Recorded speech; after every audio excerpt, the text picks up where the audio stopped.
Lengo la ziara hii ni kutembelea zile shule ambazo zinakuwa fadhiliwa na EP4R pamoja na GP Lens. Kama tunavyojua kwamba serikali pamoja na kutekeleza miradi hii inashirikiana na wadau mbalimbali. Sasa wadau hawa wamekuwa wakitoa hela kufadhili shughuli zetu hizi. Lengo kubwa ni kuhakikisha kwamba tunapata mazingira mazuri ya kujifunza na kujifunzia ili kuweza kupata matokeo mazuri kwenye elimu.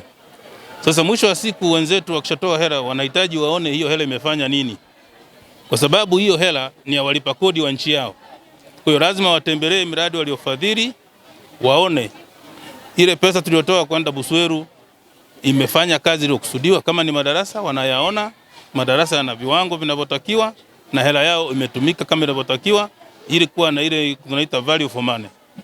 Kwa sababu ni pesa ya walipa kodi ya wananchi wao, kwa hiyo wanahitaji kuona imetumika kwa namna gani katika kuhakikisha kwamba tunaboresha elimu yetu Tanzania. Kwa hiyo kwa mkoa wa Mwanza tutatembea halmashauri 3. Tumeanza na Ilemela kwa leo, na leo tumetembelea shule 2, shule ya msingi Busweru na shule ya sekondari Busweru. We've been visiting this afternoon 2 schools. The first school we visited, we saw a new dormitory for disabled students and other students, I believe.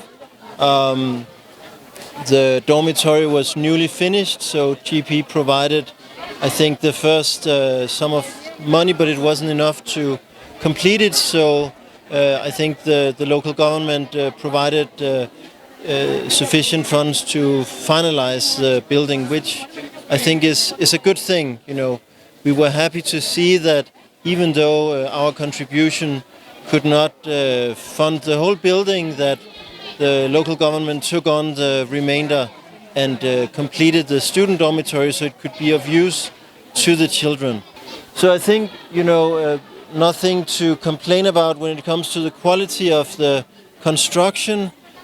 Kabla ya ujio wa mradi huu, idadi ya wanafunzi madarasani ilikuwa ni kubwa sana, kana kwamba kulikuwa na msongamano mkubwa wa wanafunzi. Unakuta chumba kimoja cha darasa kina wanafunzi mpaka 100.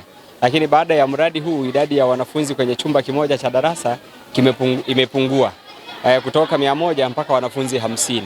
Kwa hiyo tuna kila sababu ya kushukuru sana wadau mbalimbali na serikali kwa ujumla katika kuhakikisha wanafunzi wetu au zoezi zima la ujifunzaji na kujifunza linaenda kama linavyotakiwa kuwa. Kwa hiyo idadi ya wanafunzi kupungua mpaka kuwa 100 angalau sasa inamwezesha mwalimu kuweza kufundisha vizuri. Badala ya kufundisha darasa ambalo lina wanafunzi wengi, sasa mwalimu anakuwa huru darasani, anaweza kawashirikisha wanafunzi wake wote darasani, na hivyo kuwezesha zoezi zima la kujifunza na ujifunzaji. Kwanza kabisa tunashukuru serikali ya Jamhuri ya Muungano wa Tanzania, tunashukuru mradi wa EP4R, tunashukuru kwa wafadhili wetu kwa ajili ya yote haya ambao mmetufanyia. Mmetujengea madarasa mazuri yanavutia, mmetujengea mabweni pamoja na vyoo. Kwa sasa tunafaidika sana, tunajifunza vizuri. Hapo nyuma tulikuwa tunakaa watu wengi darasa moja, lakini baada ya mradi huu kuja mmetujengea madarasa mengi. Kwa kweli tunajisikia vizuri na tunajisikia fahari sana. Tunajifunza, tunasoma vizuri, hakuna mtu anayepata shida. Tumepungua idadi ya wale ambao tulikuwepo wengi sana, wanafunzi 100 kukaa darasani.